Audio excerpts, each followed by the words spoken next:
Yes study with Sanjeev sir YouTube channel पर आपका हार्दिक अभिनंदन है। आज हम लोग कुछ इम्पोर्टेंट क्वेश्चन देखेंगे जो कि बहुत महत्वपूर्ण होने वाली है। वीडियो अगर अच्छा लगे तो लाइक कीजिए, सब्सक्राइब कीजिए और शेयर कीजिए। धान का उत्पादन में भारत में प्रथम स्थान जो है पश्चिम बंगाल का है। गेहूं के उत्पादन में यूपी का सर्वप्रथम स्थान है, प्रति हेक्टेयर पंजाब का है। और गन्ना का उत्पादन सबसे ज़्यादा भारत में यूपी करता है।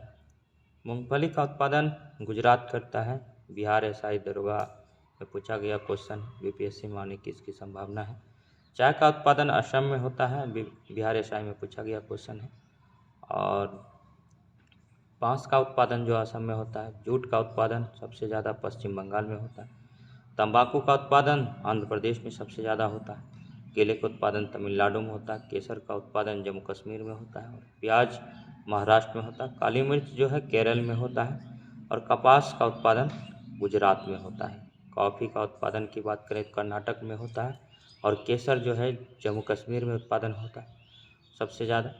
और प्याज नासिक महाराष्ट्र में होता है। श्वेत क्रांति का संबंध दूध उत्पादन से है। और इनका जो प्रणेता थे वर्गीज कुरियन थे। नीली क्रांति का संबंध मत्स्य उत्पादन से है। हरित क्रांति का संबंध खाद्यान्न उत्पादन से। और भारत में एम.एस. स्वामीनाथन इसके जनक हैं। और पूरे वर्ल्ड में नॉर्मन बोरलॉग। रजत क्रांति का संबंध अंडा उत्पादन से है। भूरी क्रांति का उत्पादन उर्वरक उत्पादन से है। और पीली क्रांति का जो संबंध है तिलहन उत्पादन से है। कृष्ण क्रांति का संबंध बायोडीजल उत्पादन से है। गुलाबी क्रांति का झींगा मछली उत्पादन से।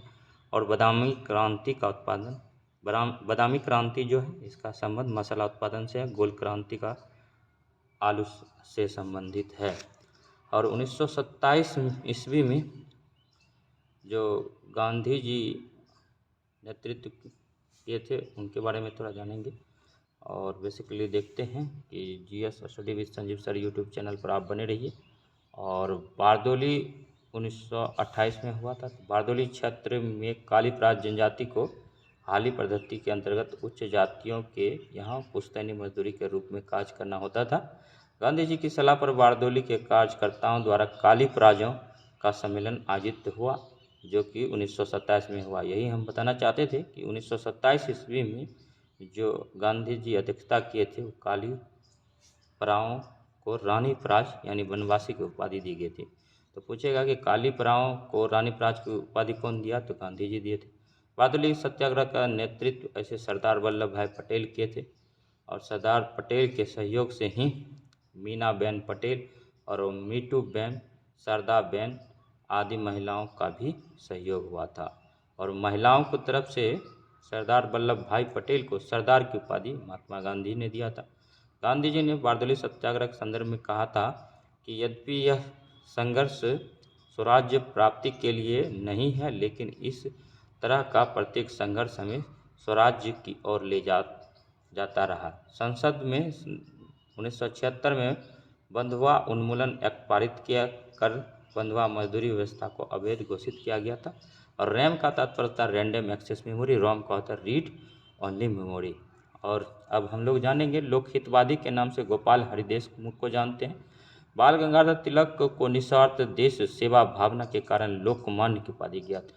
लोकमान्य की उपाधि बाल गंगाधर तिलक को मिला है।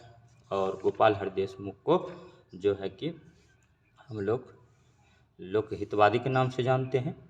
और देखेंगे द्वितीय गोलमेज सम्मेलन 7 सितंबर से 1 दिसंबर 1931 के बीच में हुआ था। गोलमेज सम्मेलन में गांधी जी एस राजपुताना जहाज से लंदन गए थे। और तीनों गोलमेज सम्मेलन जो है लंदन में ही हुआ था। और अब देखेंगे नेक्स्ट 1917 में हुए कलकत्ता अधिवेशन कांग्रेस की पहली बार अध्यक्ष श्रीमती एनी बेसेंट अध्यक्ष बनाई गई थी। और 1925 में कानपुर अधिवेशन की अध्यक्षता सरोजिनी नायडू ने किया था, जो कि यह कांग्रेस का 33वां अधिवेशन था। गया अधिवेशन 1922 में हुआ था। अध्यक्ष इसका देश बंधु चित्तरंजन दास थे। और लखनऊ अधिवेशन 1916 में हुआ था। इसकी अध्यक्षता अंबिका चरण मजूमदार ने किया था। आज थोड़ा इंपॉर्टेंट क्वेश्चन की बात करेंगे। ब्राज़ील रबर पेड़ के मूल स्थान जो है इसके बारे में जानेंगे। तो इसके बारे में थोड़ा सा देख लेते हैं। अमेजन वर्षा वन को पृथ्वी ग्रह के फेफड़ों के रूप में जाना जाता है। और अमेजन बेसिन ब्राज़ील क्षेत्र में है। और ब्राज़ील जो है रबर पेड़ के मूल स्थान है, मतलब रबर पेड़ का मूल स्थान जो है ब्राज़ील में। मॉन्ट्रियल प्रोटोकॉल का संबंध ओजोन परत के संरक्षण से है और ओजोन परत संरक्षण दिवस 16 सितंबर को मनाया जाता है। और भारत में नियंत्रक एवं महालेखा परीक्षक आर्टिकल 148 है। वित्त आयोग का अनुच्छेद 280 है। प्रशासनिक प्राधिकरण का अनुच्छेद 323 ए है। संघ लोक सेवा आयोग का 315 है। भारतीय संविधान के अनुच्छेद 324 में निर्वाचन आयोग का प्रावधान है। और प्रथम पृथ्वी सम्मेलन में ही एजेंडा 21 की घोषणा किया गया था। और नेक्स्ट हम लोग देखते हैं, ऊर्जा पिरामिड जो है सदैव सीधा बनता है, मोस्ट इम्पोर्टेंट क्वेश्चन है। और GS study with Sanjeev sir YouTube channel को लाइक कीजिए, सब्सक्राइब कीजिए और शेयर कीजिए तथा वीडियो में हमारे साथ बने रहिए। और बनारस हिंदू यूनिवर्सिटी एक्ट 1915 द्वारा बनारस हिंदू विश्वविद्यालय की स्थापना का मार्ग प्रस्तुत हुआ था। इसके संस्थापक जो पंडित मदन मोहन मालवीय थे। और 1898 ईस्वी में एनी बेसेंट ने बनारस में सेंट्रल स्कूल की स्थापना की थी। इस स्कूल को पंडित मालवीय के प्रयासों से BHU में परिवर्तित कर दिया गया। BHU का फुल फॉर्म है बनारस हिंदू यूनिवर्सिटी। पंडित मदन मोहन मालवीय ने 1915 ईस्वी में हिंदू महासभा की स्थापना की। द लीडर समाचार पत्र पंडित मदन मोहन मालवीय द्वारा निकाला गया। बनारस हिंदू विश्वविद्यालय BHU की स्थापना पंडित मदन मोहन मालवीय के द्वारा 4 फरवरी 1916 ईस्वी को की गई थी। BHU की उद्घाटन करने के लिए वायसराय लॉर्ड हार्डिंग सेकेंड आए थे। महात्मा गांधी भी BHU के उद्घाटन समारोह में भाग लिए थे तथा भाषण दिए थे। यह निजी प्रयासों से स्थापित भारत का पहला विश्वविद्यालय था। इस विश्वविद्यालय के मुख्य परिसर की आधारशिला भारत के तत्कालिक वायसराय लॉर्ड हार्डिंग सेकेंड के द्वारा 4 फरवरी 1916 को बसंत पंचमी के दिन रखी गई थी। अब थोड़ा सा हम लोग मोस्ट इम्पॉर्टेंट क्वेश्चन देखेंगे विजयनगर साम्राज्य के बारे में। विजयनगर साम्राज्य के राजा कृष्णदेव राय बाबर के समकालीन थे। मोस्ट इम्पॉर्टेंट क्वेश्चन है, ध्यान से सुनेंगे। विजयनगर साम्राज्य के राजा कृष्णदेव राय बाबर के समकालीन थे। और विजयनगर साम्राज्य की स्थापना हरिहर एवं बुक्का ने किया था। हरिहर और बुक्का ने किया था और भारत का सर्वाधिक शक्तिशाली शासक बताया था। और बाबर का जो काल था 1526 से 1530 ईस्वी तक रहा था। अकबर 1556 से 1605 ईस्वी तक रहा था। बलबन 1266 से 1227 ईस्वी तक रहा था 87।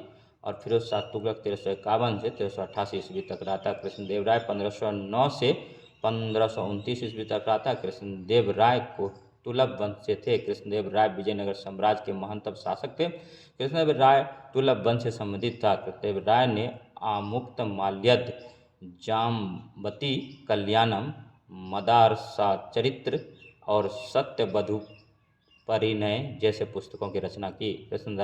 कृष्णदेव राय के दरबार में अष्टदिग्गज रहते थे, जिसमें अल्लसानी पेदन्ना सबसे महत्वपूर्ण थे। अष्टदिग्गज 8 कवियों विद्वानों का समूह था। अब नेक्स्ट हम लोग देखेंगे थोड़ा सा बैंक के बारे में, इकोनॉमिक्स का क्वेश्चन है, थोड़ा ले लेते हैं। और बड़े वाणिज्यिक बैंकों का राष्ट्रीयकरण हुआ था 1969 ईस्वी में। 19 जुलाई 1969 को 14 व्यावसायिक बैंकों का राष्ट्रीयकरण किया गया, जिसका कुल पूंजी 50 करोड़ से अधिक था। ये बैंक है bank of India, syndicate bank, central bank of India, देना बैंक, पंजाब नेशनल बैंक और bank of Maharashtra, bank of Baroda, Allahabad bank, United bank of India, union bank of India, United commercial bank, Indian overseas bank और Canara bank, Indian bank. 15 अप्रैल 1980 को पुनः उन 6 बैंकों का राष्ट्रीयकरण किया गया, जिसकी कुल जमाएं ₹200 करोड़ से अधिक थी। ये बैंक है Punjab and Sind bank, New Bank of India, Andhra bank, Oriental Bank of Commerce, Corporation Bank और विजया बैंक। और नेक्स्ट देखते हैं 1903 ईस्वी में न्यू बैंक ऑफ इंडिया का पंजाब नेशनल बैंक में विलय हुआ था। भारत में वर्तमान में सर्वाधिक बैंकों की संख्या 12 है। अभी अगर सीधे सीधे पूछ दे BPSC प्रीलिम्स में कि भारत में वर्तमान सार्वजनिक बैंकों की संख्या कितनी है, 12 है। भारत कंपनी कितना है, तो 12 है। और नेक्स्ट अब हम लोग देखेंगे जो भी है इम्पोर्टेंट क्वेश्चन जहाँ तक संभव हो हम लोग देखेंगे फटाफट।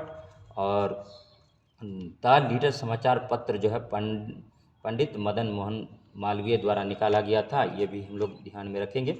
पटना कॉलेज की स्थापना 1863 ईस्वी में किया गया था। पटना कॉलेज का प्रारंभ में कलकत्ता विश्वविद्यालय के क्षेत्राधिकार में था। और जलीकट्टू जो होता है सांडों की लड़ाई से संबंधित है। तक्षशिला भारत का प्राचीनतम विश्वविद्यालय है। तक्षशिला विश्वविद्यालय राजा तक्ष के द्वारा बनाया गया था। और नेक्स्ट हम लोग जानेंगे बेगूसराय में चौकीदारी के विरुद्ध एक आंदोलन हुआ था सविनय अवज्ञा आंदोलन के समय। बेगूसराय में चौकीदारी कर के विरुद्ध आंदोलन का हिस्सा था सविनय अवज्ञा आंदोलन। और नेक्स्ट देखेंगे शैतान का गोल्फ कोर्स यूएसए में है। शैतान का गोल्फ कोर्स नाम से प्रसिद्ध मृत्यु के घाट स्थित है यूएसए में। और सुरक्षा के लिए मराठों के राजस्व के दावे को किस नाम से जाना जाता है, तो चौथ के नाम से जाना जाता है। बिहार का राजकीय पुष्प कौन सा है, तो गेंदा का फूल है। सर थॉमस रो जहांगीर के कार्यकाल में आया था। 1820 से 1827 इनका कार्यकाल था और जहांगीर के समय आया था। और नेक्स्ट देखेंगे 2,4-D जो है एक खरपतवार नाशी है। और फिनिक्स फार्म की स्थापना महात्मा गांधी के द्वारा किया गया। और नेक्स्ट हम लोग देखेंगे गुलरुखी उपनाम से सिकंदर लोदी का पिता लिखता था। और जलियांवाला बाग नरसंहार पर कांग्रेस जांच समिति की रिपोर्ट प्रारूप को लिखने का कार्य सौंपा गया था महात्मा गांधी को। और नेक्स्ट देखेंगे निर्वाचन आयोग से संबंधित आर्टिकल 324 मोस्ट इम्पोर्टेंट क्वेश्चन है, बार बार इसको रिवीजन करने की कोशिश। The old man and the sea नामक संक्षिप्त नोबेल उपन्यास के लेखक अर्नेस्ट हेमिंग्वे है। और नेक्स्ट जो देखेंगे भारतीय उपमहाद्वीप का 7वां सबसे पुराना पटना विश्वविद्यालय कब स्थापित हुआ, तो 1917 में हुआ था। और नेक्स्ट जानेंगे हम लोग रडार का जो फुल फॉर्म होता है रेडियो डिटेक्शन एंड रेंजिंग होता है। और सोनार का साउंड नेविगेशन एंड रेंजिंग होता है, मोस्ट इम्पोर्टेंट है। और पारिस्थितिकी तंत्र शब्द का प्रयोग सर्वप्रथम एजे टास्ले ने 1935 ईस्वी में किया था। एनजीटी का मुख्यालय दिल्ली में है। कार्बोहाइड्रेट 3 प्रकार के होते हैं, मोनोसेकेराइड, डाइसेकेराइड और पॉलीसेकेराइड। और ग्लूकोज भी कार्बोहाइड्रेट है। ग्लूकोज का फॉर्मूला जो होता है C6H12O6 होता है। फ्रुक्टोज सबसे मीठा शर्करा है। ग्लूकोज सबसे सरल शर्करा है। और मधुमक्खी द्वारा शहद उत्पादन को एपीकल्चर कहते हैं। और बारूदी सुरंगों का पता लगाने के लिए मधुमक्खी का प्रयोग करते हैं। मिल्क फीवर जो है कैल्शियम की कमी के कारण होता है। और टिक फीवर जो है प्रोटोजोआ की कमी से होता है। और मूत्र का हल्का पीला रंग यूरोक्रोम के कारण होता है। और मधुमक्खी के नृत्य के बारे में सर्वप्रथम वान फ्रिश ने बताया था। और नेक्स्ट जो है हम लोग देखेंगे क्यूबा को चीनी का कटोरा बोलते हैं। वर्तमान में गन्ने उत्पादन में हम लोग जानते हैं उत्तर प्रदेश का प्रथम स्थान है। चीनी के उत्पादन में महाराष्ट्र का प्रथम स्थान है। भारत में सर्वाधिक चीनी मिलें भी महाराष्ट्र में है। और नेक्स्ट देखेंगे देश की सर्वाधिक वन प्रतिशत अगर पूछे तो मिजोरम में है 85.41%। और नेक्स्ट देखेंगे थोड़ा रानी लक्ष्मीबाई के बारे में जानेंगे। रानी लक्ष्मीबाई की समाधि ग्वालियर शहर में है। महारानी लक्ष्मीबाई का जन्म 19 नवंबर 1828 ईस्वी में हुआ था। इनका बचपन का नाम मणिकर्णिका थी जो मनु के नाम से लोकप्रिय थी। लक्ष्मीबाई के पिता का नाम मरोपंत तांबे और माता का नाम भगीरथी बाई थी। लक्ष्मीबाई के पति का नाम राजा गंगाधर राव था। गोद लिया गया पुत्र का नाम दामोदर राव था। 1857 के सिपाही विद्रोह के समय झांसी के रानी ने स्वतंत्रता एवं संप्रभुता के लिए अंग्रेजों से लड़ते हुए 17 जून 1858 को अपने प्राण को न्यौछावर की। लक्ष्मीबाई के गुरु तात्या टोपे थे। लक्ष्मीबाई अंग्रेजी सेनापति फिरोज के साथ लड़ते हुए कालपी में वीरांगनी हो गई। और लॉर्ड डलहौजी ने 1853 को व्यक्त व्यपगत नीति के अधीन झांसी को छीन लिया था। और रानी लक्ष्मीबाई के बारे में यूरोज कहता है, यहाँ वह औरत सोई हुई है जो विद्रोहियों में एकमात्र मर्द थी। रानी लक्ष्मीबाई का आज टॉपिक इसीलिए डिस्कस किए कि जस्ट 66 बीपीएससी में रानी लक्ष्मीबाई से क्वेश्चन किया गया था। प्रत्येक बार बीपीएससी प्रीलिम्स एग्जाम में देखने को मिलता है। फिलिप्स वक्र बेरोजगारी और मुद्रास्फीति के मध्य व्याप्त नकारात्मक संबंध को दर्शाता है। मोस्ट इम्पॉर्टेंट क्वेश्चन है। और नेक्स्ट अब देखेंगे हम लोग जो भी इम्पोर्टेंट है उसको हम लोग थोड़ा सा जानने का प्रयास करेंगे। और नागरिकता संबंधित कानून बनाने का अधिकार भारतीय संसद को है। तो सिटीजनशिप देना और छीनना ये काम भारतीय संसद के द्वारा है। भारतीय संविधान के भाग 2 के अंतर्गत अनुच्छेद 5 से 11 तक नागरिकता से संबंधित है।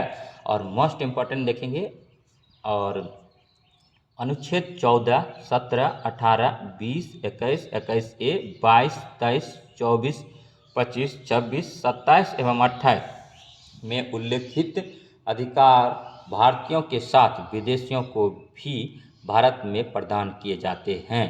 तो ये जो अभी हम मतलब आर्टिकल बताएं 14, 17, 18, 20, 21, 21A, 22, 23, 24, 25, 26, 27, 28 ये भारत के नागरिक को तो प्राप्त है ही, लेकिन साथ में विदेशियों को भी प्राप्त है। अब आते हैं अनुच्छेद 14, 17, 18 तथा अनुच्छेद 20 से अनुच्छेद 28 तक के अधिकार भारत में विदेशियों को भी प्राप्त है। और शत्रु देश के नागरिक को उपरोक्त मौलिक अधिकार से वंचित किया जा सकता है। मतलब शत्रु देश को मौलिक अधिकार नहीं दिया जाता। फॉर एग्जांपल पाकिस्तान के नागरिकों को अनुच्छेद 15, 16, 19, 29 और 30 द्वारा प्रदत्त अधिकार केवल भारतीय नागरिक को ही प्राप्त है। अब क्वेश्चन में आता है कि सिर्फ भारतीय नागरिकों को कौन सा अधिकार दिया गया? तो अनुच्छेद 15, 16, 19, 29 और 30। और भारतीय संविधान के भाग 2 के अंतर्गत अनुच्छेद 5 से 11 आ जाता है जो कि नागरिकता से संबंधित है। और नागरिकता से संबंधित कानून बनाने का अधिकार भारतीय संसद को है। नए राज्य का निर्माण भी संसद के साधारण बहुमत के द्वारा किया जाता है। भारतीय नागरिकता अधिनियम 1955 में लाया गया था जिसमें कई बार संशोधन हो चुका है। भारतीय नागरिकता अधिनियम के द्वारा 5 प्रकार से नागरिकता प्राप्त करने का प्रावधान है। भारत में एकहरी नागरिकता है। भारत में एकल नागरिकता ब्रिटेन के संविधान से लिया गया है। और नेक्स्ट हम लोग देखेंगे निर्वाचन जो आर्टिकल 329 24 से 29 क तक है ये भाग 15 में संबंधित है। और कुछ वर्गों के लिए विशेष प्रावधान 330 आर्टिकल से 342 क में जो दिया गया है संविधान के 16वीं भाग में दिया गया है। और राजभाषा का संबंध 17वीं भाग से है जो कि आर्टिकल है इसका 343 से 351। और आपातकालीन उपबंध का जो है भाग 18 में है जिक्र और इनका जो है 352 से 360। और संविधान संशोधन जो है 20वें भाग में है आर्टिकल 368 के द्वारा। अब नेक्स्ट कुछ इम्पोर्टेंट चीज़ जान लेते हैं। और वेल्थ ऑफ नेशन एक बुक है एडम स्मिथ का। और केंद्रीय मंत्रिपरिषद जो है लोकसभा के प्रति उत्तरदायी होते हैं। मोस्ट इम्पोर्टेंट क्वेश्चन है। और भारतीय संविधान के अनुच्छेद 161 में राज्यपाल को क्षमा दान देने की शक्ति का उल्लेख है। और वित्त आयोग की सिफारिश सलाहकारी प्रवृत्ति की होती है। इसे मानना या ना मानना सरकार पर निर्भर करता है। वित्त आयोग का गठन अनुच्छेद 280 के अंतर्गत 5 वर्षों पर राष्ट्रपति के द्वारा किया जाता है। वित्त आयोग में 5 सदस्य होते हैं। और प्रथम वित्त आयोग का गठन 1951 में केसी नियोगी की अध्यक्षता में हुई थी। 15वें वित्त आयोग के अध्यक्ष NK सिंह हैं। और कुछ अब वित्त आयोग से संबंधित जान लेते हैं। 10वां वित्त आयोग के अध्यक्ष KC पंत था। 1995 से 2000 तक इनका कार्यकाल था। 11वां वित्त आयोग NM खुसरो हैं थे जो कि 2000 से 2005 के बीच में रहे। और 12वां वित्त आयोग C रंगराजन था 2005 से 2010 तक। 13वां वित्त आयोग डॉक्टर विजय M केलकर थे 2010 से 15। 15वां वित्त आयोग NK सिंह है। इसका कार्यकाल जो है 2020 से 2025। अगर वर्तमान में पूछ दे कि 15वां वित्त आयोग कौन है तो निसंदेह NK सिंह ही आंसर लगाना है।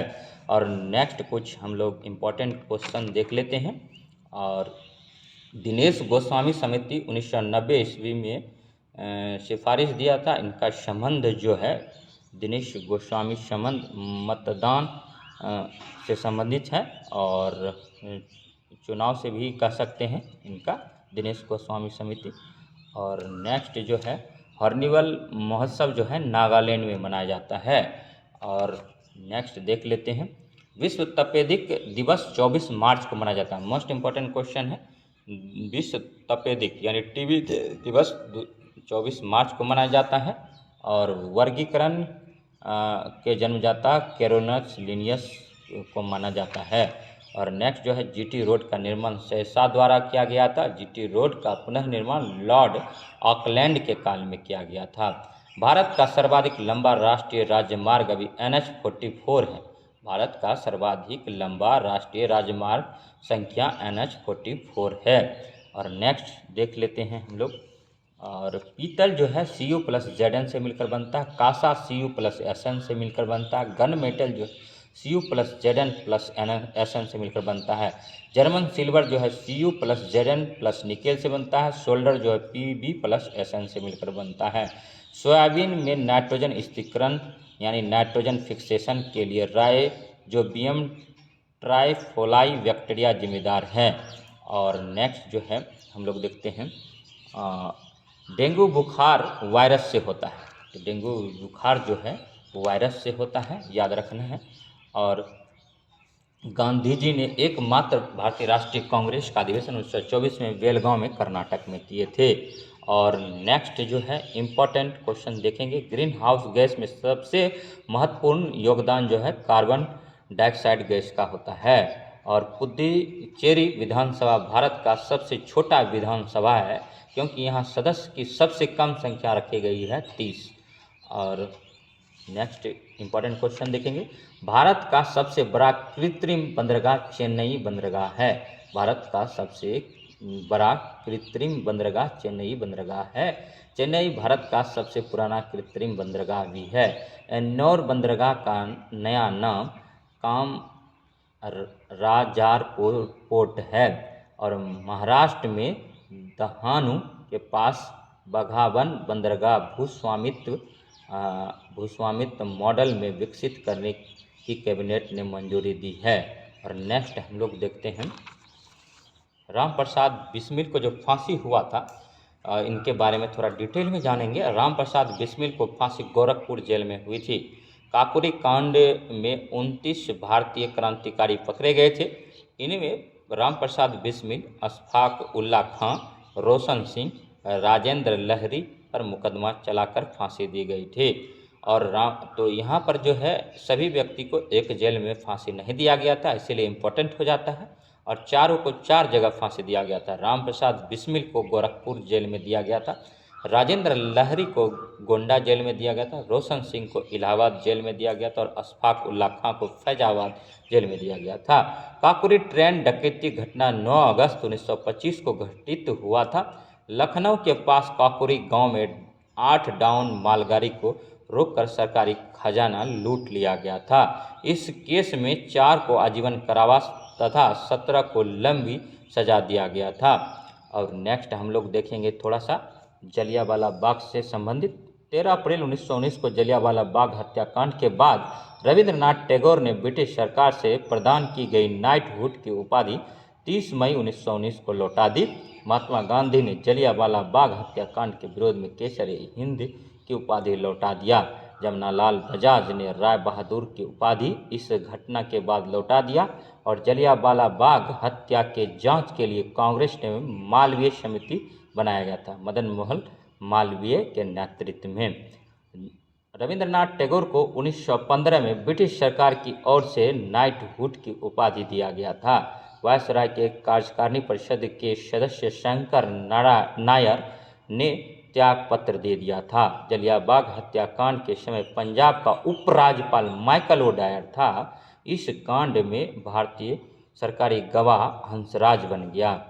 उस समय मार्शल लॉ लागू किया गया था, जिसका उल्लंघन मानते हुए जनरल R.O. डायर ने गोली चलाने का आदेश दिया, जिसमें सरकारी रिपोर्ट में 379 व्यक्तियों की मृत्यु होने की पुष्टि की गई हंटर आयोग के द्वारा। और ब्रिटिश प्रेस ने जनरल ओ डायर को ब्रिटिश साम्राज्य का शेर की संज्ञा दी। और 13 अप्रैल 1919 के समय वायसराय जो था लॉर्ड चैम्सफोर्ड था। तो ये कुछ इम्पोर्टेंट क्वेश्चन थे जिसका मैं जिक्र किया। अब नेक्स्ट हम लोग कुछ देखते हैं, और नेक्स्ट जो है नेक्स्ट क्वेश्चन देखते हैं। अमृत क्रांति का संबंध नदी जोरो परियोजना से है। इंद्रधनुषीय क्रांति का संबंध सभी क्रांतिकारियों पर निगरानी रखने हेतु है। और ज्योति फ्लक्स का मात्रक ल्यूमेन है। द्रव्यमान किलोग्राम है। चुंबकीय तीव्रता टेस्ला है। और विद्युत आवेश का संबंध कूलॉम से है। और लेंस की क्षमता का संबंध डायोप्टर से है। और क्षेत्रफल का मात्रक वर्ग मीटर है। और समुद्र की गहराई फैदम में मापा जाता है। विद्युत धारिता का मात्रक जो फैराड है। ताप का मात्रक केल्विन है। रविवार की छुट्टी सन 1843 से आरंभ हुई थी। रक्त का अध्ययन हीमेटोलॉजी कहलाता है। और मनुष्य में पाचन क्रिया मुख के द्वारा होता है। और छोटी आंत में पाचन मुख्य रूप से हो जाता है। और हमारे लार में टाइलिन होता है। और हमारे शरीर में ब्लड की मात्रा 5 से 6 लीटर होता है। और मनुष्य में पाचन की क्रिया मुख से होता है। और हमेशा हम लोग जो नेत्र दान करते हैं तो नेत्र का कौन सा पार्ट दान करते हैं, तो कॉर्निया दान करते हैं। पेस मेकर हृदय से संबंधित है। और साइड मिरर के रूप में उत्तल दर्पण का उपयोग करते हैं। जन गण मन को भारत का राष्ट्रगान 24 जनवरी 1950 जन मन गण को भारत का राष्ट्रगान बनाया गया था 24 जनवरी 1950 को। शिक्षा जो है समवर्ती सूची में है। और वन को भी समवर्ती सूची में रखा गया है। स्वास्थ्य को राज्य सूची में रखा गया है। और राज्यसभा के सदस्य का कार्यकाल 6 वर्ष का होता है। और राज्यसभा कभी भंग नहीं होता है। और चौसा का युद्ध 1539 ईस्वी में हुआ था। शेरशाह की मृत्यु 1545 ईस्वी में हुआ था। और प्लासी का युद्ध जो है 1757 में हुआ था। और औरंगजेब, जिसको आलमगीर के नाम से जानते हैं, उनका मृत्यु 1707 में हुआ था। और मैकमोहन लाइन का निर्धारण 1914 में किया गया था। भारत और चीन के बीच में मैकमोहन लाइन है। और ट्यूमर का अध्ययन ऑन्कोलॉजी कहलाता है। और वृक्क का अध्ययन जो है नेफ्रोलॉजी कहलाता है। और नेक्स्ट हम लोग जानेंगे। और पूर्ण आंतरिक परावर्तन के कारण हीरा चमकता है। और हीरे का अपवर्तनांक जो है 2.42 है। और पूर्ण आंतरिक परावर्तन के कारण ही हीरा चमकता है। और नेक्स्ट जो हम लोग जानने का कोशिश करेंगे, और मनुष्य में जो है दृष्टि दोष के बारे में हम लोग जानेंगे। तो दृष्टि जो जब व्यक्ति दूर स्थित वस्तु को स्पष्ट रूप से नहीं देख पाता है या उनको नहीं दिख रहा होता है, तो वह व्यक्ति को निकट दृष्टि दोष होता है।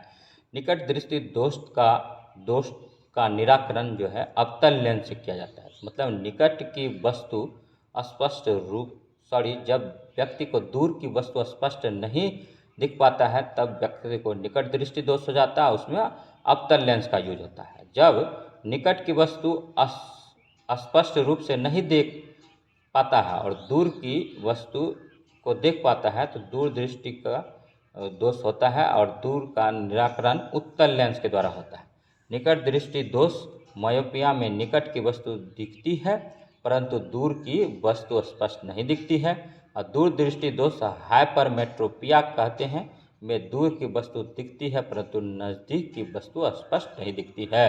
तो अब आते हैं किस दोष में कौन सा हम लोग दर्पण यूज करते हैं। निकट दृष्टि दोष में हम लोग दूर की दृष्टि से प्रभावित होते हैं और अवतल लेंस का चश्मा इसमें फायदेमंद होता है। और नेक्स्ट है दूरदृष्टि दोष जो है निकट दृष्टि दोष उत्तल लेंस का यूज करते हैं।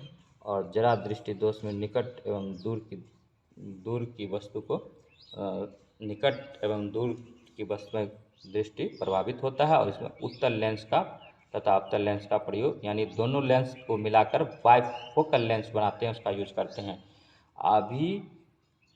अभिन्दुकता मतलब इसमें क्षैतिज दृष्टि अच्छी और ऊर्ध्वाधर दृष्टि जो है प्रभावित होता है। इसमें बेलनाकार लेंस का उपयोग करते हैं। और नेक्स्ट आज हम लोग देखते हैं कुछ भारत में उष्णकटिबंधीय सदाबहार वन का विकास पश्चिमी घाटी के पश्चिमी ढालों पर हुआ है। भारत में सर्वाधिक वन का क्षेत्रफल मध्य प्रदेश राज्य में है और मिजोरम में परसेंटेज वाइज ज़्यादा है। और विश्व के कुल भूभाग का लगभग 31% भूभाग पर वन का फैलाव होना आवश्यक है।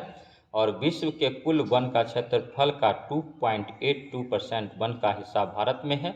और विश्व में सर्वाधिक वनों का क्षेत्रफल रूस में सबसे ज़्यादा है। और विश्व के सर्वाधिक वनों में प्रतिशत वाले देश में ब्राज़ील का स्थान सबसे ज़्यादा है, 56.10% क्षेत्रफल पर वन है ब्राज़ील में। कनाडा विश्व में रूस के बाद सर्वाधिक वन वाला प्रदेश है। तो मोस्ट इम्पॉर्टेंट इसमें क्वेश्चन है कि पूरे वर्ल्ड में सबसे ज़्यादा किनके पास वन है, तो रूस के पास है। और नेक्स्ट आज हम लोग देखेंगे चिपको आंदोलन। चिपको आंदोलन का संबंध उत्तराखंड से है। चिपको आंदोलन का नेतृत्व सुंदरलाल बहुगुणा ने किया था। चंडी प्रसाद भट्ट गांधीवादी पर्यावरणविद ने 1964 में गोपेश्वर चमोली और दसोली ग्राम स्वराज संघ की स्थापना किया था। और ओजोन परत की माप डॉप्सन यूनिट के द्वारा किया जाता है।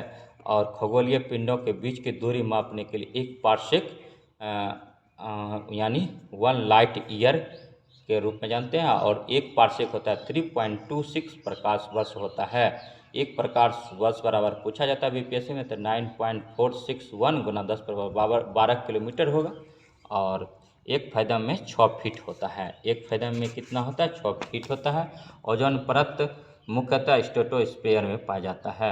अगर वीडियो अच्छा लगे तो लाइक कीजिए, सब्सक्राइब कीजिए और शेयर कीजिए। तो इसी प्रकार का वीडियो देखने के लिए हमारे GS study with Sanjeev sir YouTube channel से बने रहिए। तब तक के लिए धन्यवाद। जय हिंद, जय भारत।